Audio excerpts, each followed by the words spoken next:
Give the Republican rebuttal to the Democratic agenda is Representative Debbie Lesko, the Congresswoman serving Arizona's 8th District. So, Congresswoman, I know that you were just selected for the House Committee on Energy and Commerce, and over the past couple of days, we've really seen the Biden administration take a hardline approach to things such as the XL pipeline or fracking, despite them saying that they won't do away with it. Things of that nature. Today, we saw John Kerry come out. What is your response so far to what you've seen from the Biden administration? The Biden administration is absolutely radical. The number of executive orders he's done is just unprecedented in the first few days, and it's just radical against American energy independence, against American workers. I can't, tell people enough what a bad choice they made if they voted for Biden. I mean, we were energy independent in America. We were exporting our energy to other countries. And now, for what reason, I have no idea, he wants to cut off the XL pipeline. He wants to stop all drilling for oil or natural gas on federal lands. I mean, why would you do that? We still need the energy here. Now we want to be reliant on Russia, Iran, Venezuela, OPEC. This is just nuts. It's absolutely nuts. And I'm glad you brought up the issue of energy independence, because that has more ramifications than people are willing to give it credit for. The reason why we were taking a hardline approach to someone like Iran, for example, is because we didn't need their oil any longer. We didn't have to worry about the Strait of Hormuz or anything like that because of that energy independence. And now we look here at the United States, too, and I think that it's worth noting that carbon emissions went down over the past 4 years. It's something that has been happening organically thanks to much of innovation without necessarily stifling working class Americans here in the United States. So do you think that perhaps the media did a disservice to the average working class American by not scrutinizing the Biden-Harris ticket, not pressing them on these issues? Because now we're seeing that many unions, for example, are saying, we didn't know that we would be losing jobs under this administration. President Trump was right that most of the mainstream media is America's enemy. I see it each and every day.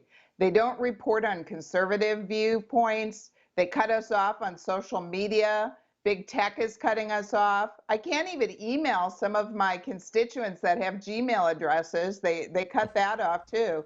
This is a total censorship by the Democrats and the Democrat arm media to silence an opposing viewpoint. And there used to be the days that Democrats and Republicans used to believe in free speech, right? The ACLU used to stand up for free speech. Where is the ACLU now? They're trampling on free speech. The Democrats and the liberals, and Biden has just gone totally radical. If anybody thinks he's for unity or in the middle, he has proven that that is not the case. I mean, he stopped construction of the border wall, which is very important in Arizona.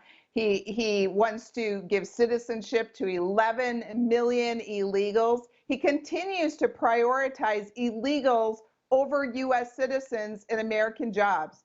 This is going to be a tough few years. I hope we win back the majority of the House and the Senate in 2 years. And, I'm old enough to remember, too, where people said that the words that President Trump was using was violent rhetoric. That, for example, his attack on the press was something that was unwarranted, that it was a existential threat to the free press. But here we are now under the Biden administration, and there are people on the left, including Democratic lawmakers, including members of the media, calling for places like Fox News, One American News, Newsmax to be shut down altogether. So I think that the hypocrisy is starting to come to light for many people, too. But when it comes to President Trump, he's out of office now, but even then, the media and Democrats can't let him go. I mean, you turn on the news, he's still being talked about on mainstream media networks, and now there's an impeachment push to, I guess, sanction the president is what they're looking to do in this latest impeachment push.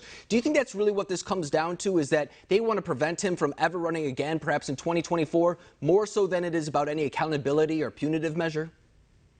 Oh, this impeachment is another political tool that they are using to totally silence any opposing viewpoint.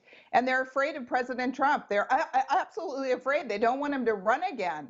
They must be scared that he's going to run again and mobilize Republicans and get reelected. And the only way they can think of stopping it is to try to impeach him again. I mean, look at it in the House. It didn't even go through Judiciary Committee. It didn't go through any committee. It went through the Rules Committee, which I serve on, in the middle of the, late at night. And then it went right to the floor. They didn't even have any testimony. They had nothing. They're accusing President Trump of inciting the insurrection, and but they have no proof.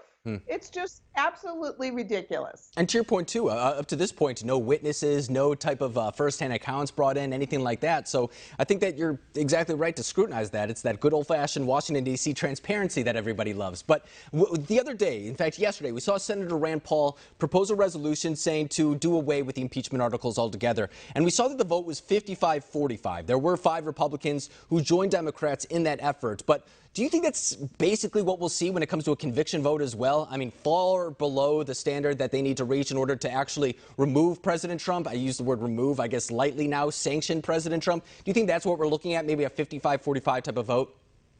Well, I sure hope so, because I don't see any evidence of how you could impeach him on what they say they want to impeach him for, just like there was no evidence last time when they impeached him in the House.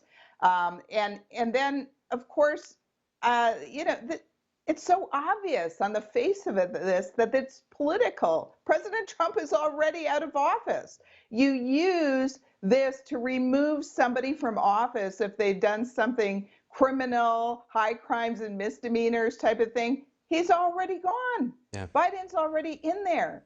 So obviously, the only reason they're doing this is to continue beating up on President Trump and to try to prevent him from running for office ever again. I mean, just at the face of it, it's political, and they're using impeachment. It's becoming like cheap. Like, let's do it every day. Let's do it to next month.